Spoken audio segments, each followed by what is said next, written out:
வாழ்க வளமுடன். ஹாய் சகோஸ். இதயம் மீட்டும் மெல்லிசை போல உங்கள் மனதை மயக்கப் போகும் எழுத்தாளர் தீபா பாபு அவர்களின் கற்பனை சிதறல்களுக்குள் நம் பயணத்தை தொடங்கலாமா? அத்தியாயம் 20. கண்ணம்மா, கமலா வீட்டுக்கு காலையில 8 மணிக்கெல்லாம் வரும்னு சொல்லிட்டேன். தருணம் சீக்கிரமா தூங்கவை, மணி 10. அப்புறம் காலையில எழுந்து கிளம்பும் போது தூக்க கலக்கத்துல டல்லா இருக்க போறான். டிவி ஆஃப் பண்ணிட்டு வா என சிந்துவை அழைத்துக் கொண்டிருந்தான் சித்து. இவன் படுக்கை அறையில் அமர்ந்து கொண்டு தன் கட்டிடக்கலை தொடர்பாக வலைதளங்களில் சில ஆய்வுகளை மேற்கொண்டிருந்தான். இது வந்துட்டோம் என டிவி லைட் எல்லாம் அணைத்துவிட்டு தருணோடு உள்ளே வந்தாள் சிந்து. அவளை செல்லமாக முறைத்தபடி, வர வர குழந்தையோட மோசமா கெட்டுட்டு இருக்க, நீ நேரம் போறது தெரியாம அவனுக்கு சமமா உட்கார்ந்து சோட்டா பீமையும் ஷென்ஷானையும் மிஸ்டர் வினையை பார்த்துட்டு இருக்க என அருகில் வந்தவளின் காதை பிடித்து திருகினான். ஆ, வலிக்குது என்று சினுங்கியபடி அவன் அருகில் அமர்ந்தாள் சிந்து. வலிக்கும் என்று அவளின் இடையில் கை கொடுத்து தன் அருகில் நெருக்கமாக இழுத்துக் கொண்டான். அதற்குள் தருணும் கட்டிலின் மறுபுறம் ஏறி வர அவனை தன் மடியில் அமர்த்தி முத்தமிட்டவன், ஹே செல்லுக்குட்டி, குட் பாயா இருந்தான். இவ கார்ட்டூனை பார்த்து பார்த்து என் பையனையும் கெடுத்துட்டா இல்லடா கண்ணா என்றவனை கொஞ்சினான். ஈ என்று பல்லை காட்டி அசடு வழிந்த தருண், இல்லப்பா, நான் தான் கார்ட்டூன் நல்லா இருக்கும் பாக்கலான்னு அம்மாக்கும் சொல்லி கொடுத்த என சிரித்தான். 2 பேரும் இருக்கீங்களே, உங்களெல்லாம் என்ன செய்யலாம் என்று வினவியபடி தருணின் தலையில் செல்லமாக முட்டினான் சித்து. ஒன்னு செய்ய வேண்டாப்பா, நாங்க இனி குட் பாய்ஸா இருக்கோம் என்று அழகாக தலையை சரிந்து கூறினான் பிள்ளை. வாய்விட்டு நகைத்த சிந்து, எது குட் பாய்ஸா? உன் அம்மா பார்த்தா அப்படி தெரியலையே என அவளை ஒரு மாதிரி ஏற இறங்க பார்த்தான். முகம் குங்குமமாய் சிவக்க அவன் தோளில் முகம் புதைத்துக் கொண்டு சினுங்கினாள் அவள். புன்னகையுடன் அவள் உச்சியில் முத்தமிட்டவன், சரிடா குட்டி பப்போ, படுத்துங்க, காலையில கமலாத்த வீட்டுக்கு நேரமா கிளம்பணும்ல என்று அவனை தன் மடியில் இருந்து இறக்கினான். ஓகேப்பா, குட் நைட் என அவன் கன்னத்திலும் சிந்துவின் கன்னத்திலும் முத்தமிட்டு விட்டு படுத்தான் தருண். அவர்கள் வீட்டில் கடந்த சில நாட்களாக அது எழுதப்படாத சட்டமாக மாறி போயிருந்தது. காலையில் எழும் பொழுதும் இரவு படுக்கும் பொழுதும் முத்தமிட்டுதான் தங்களின் வாழ்த்தை மற்றவருக்கு தெரிவிக்க வேண்டும் என்பது.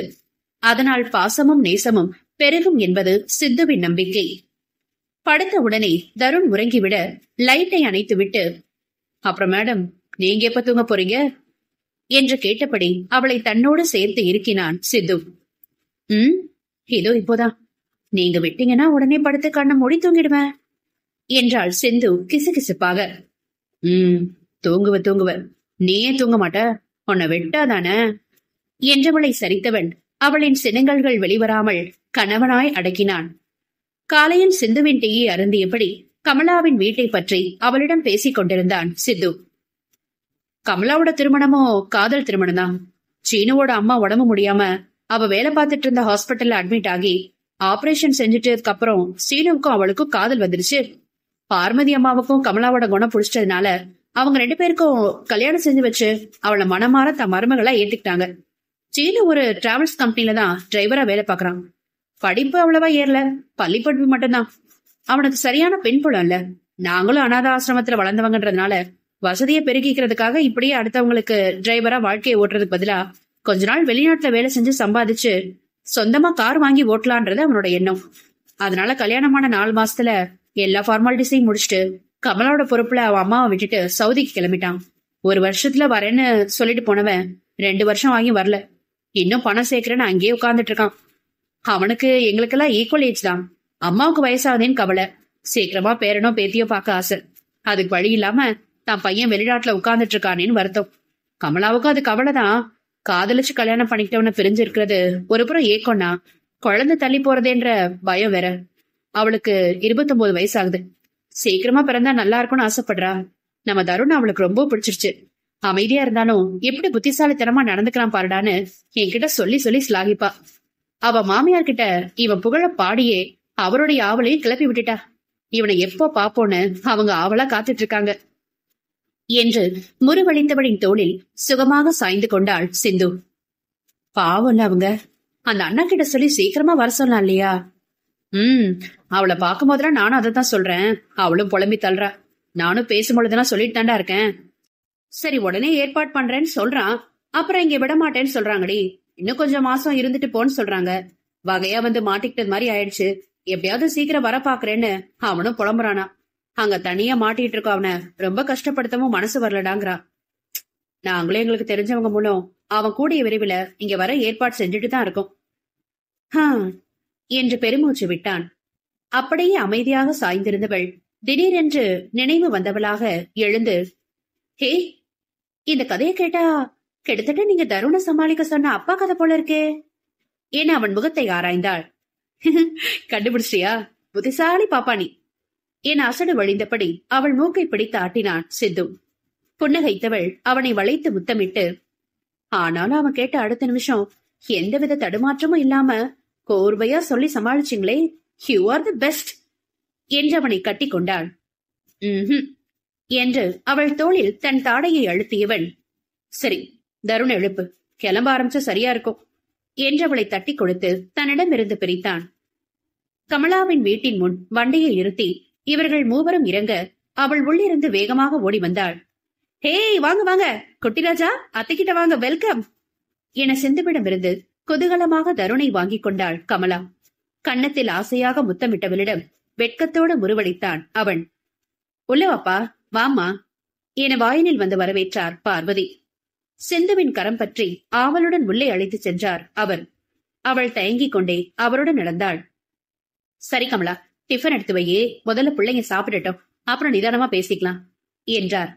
தருணை தன் மடியில் அமர்த்தி அவரே தன் கையால் அவனுக்கு ஆவலுடன் உணவை ஊட்டினார். குழந்தையின் உச்சியில் முத்தமிட்டவர், கூடிய விரைவுல ஒன்ன மாதிரியே ஒரு குட்டி செல்லம் இந்த வீட்டுக்கு வரணும்னு பாட்டிக்கு ஆசையா இருக்கடா கண்ணா என்று அவன் தலையை வருடினார். தருண் எதுவும் புரியாமல் புன்னகைக்க, எல்லாம் கண்டிப்பா நடக்கும், கவலைப்படாதீங்க என ஆதரவாக அவர் கை மீது தன் கையை வைத்தாள் சிந்து. அம்மானு கூப்பிடுமா, கமலாவுக்கும் சித்துவுக்கும் அத்தன்னா உனக்கு அம்மா முறைதான், உன் வாய் முகூர்த்தம் அப்படியே வலிக்கட்டுண்டா கண்ணு என்று அவள் கண்ணம் தடவினார். அவர்கள் அனைவருடைய அன்பும் அவளுடைய மனதை மிகவும் நிகழ்த்தியது. மதிய உணவை தயாரிக்க கமலா பார்வதியுடன் சிந்துவும் கலந்து கொள்ள சித்துவும் தருணும் தனித்து விடப்பட்டு ஹாலில் அமர்ந்து விளையாடிக் கொண்டிருந்தனர். அந்நேரம் கமலாவின் மொபைல் அழைப்பு விடுக்க எடுத்து பார்த்தாள் சீனு. ஏ கமலி, சீனு லைன்ல வரா பாரு என உள்நோக்கி குரல் கொடுத்தான் சித்து. இது வந்துட்டேன் என அரக்க பறக்க ஓடினாள் கமலா. அதை கண்டு வேதனையோடு புன்னகைத்தார் பார்வதி. இந்த பிள்ளையும் பாவம், கல்யாணம் ஆன நாள்ல இருந்து அவன் கூட இல்லாம தனிமையே கட்டிக்கிட்டு அழுறா. இதுக்கெல்லாம் விடிவுகாலம் எப்பத்தான் பிறக்குமோ என பெருமூச்சு விட்டபடி தன் வேலையை தொடர்ந்தார் அவர். அவர்களின் நிலையை எண்ணி சிந்துவுக்கும் வருத்தமாகத்தான் இருந்தது. பிள்ளையை பிரிந்த ஏக்கம் இவர்களுக்கு என்றால் கணவனை பிரிந்த ஏக்கம் கமலா அக்காவிற்கு. பாவம், அந்த அண்ணாவும் கண்ணுக்கு தெரியாத தேசத்தில் வேலை செய்து கொண்டு உறவுகளை பார்க்க இயலாமல் தனிமையில் கஷ்டப்படுகிறார். தங்கள் குடும்பங்களை தாய்நாட்டில் விட்டுவிட்டு பிழைப்பை தேடி தனியாக வெளிநாட்டிற்கு செல்லும் ஆண்களின் கதையெல்லாம் இதுதானோ? பாவம், பெற்றவர்கள், மனைவி, பிள்ளைகள், உடன்பிறப்புகள் என யாருடனும் ஒன்றாக அளவலாவ முடியாமல் மனித இயந்திரங்களாய் அந்நிய நாட்டில் வாழ்க்கையை தள்ளிக் கொண்டிருக்கிறார்கள். அப்பா, நல்லவேளை இவர் அப்படி இல்ல, என்னால் ஒரு நாள் கூட இவர் முகத்தை பார்க்காமல் உயிர் வாழ முடியாது என்று தன்னை ஆசுவாசப்படுத்திக் கொண்டாள்.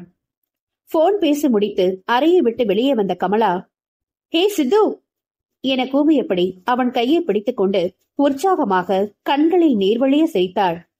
ஹே, என்ன ஓகேவா என உபகையோடு இவன் வினவ, ஆமாம் என்று ஆமோதிப்பதாக தலையாட்டினாள். ஓ தேங்க் காட் என நெஞ்சில் கை வைத்து சிரித்தான் சித்து. அதற்குள் சத்தம் கேட்டு சமையல் அறையிலிருந்து என்ன என்ன என்று வினவியபடி வேகமாக வந்தார் பார்வதி. அவர் பின்னால் சிந்துவும் வந்தாள். நட்புகள் எல்லாரும் நம்ம சேனலை மறக்காம சப்ஸ்கிரைப் பண்ணுங்க, கதையை கேளுங்க, லைக் பண்ணுங்க, கமெண்ட் பண்ணுங்க, பிடிச்சவங்க ஷேர் பண்ணுங்க. நன்றி.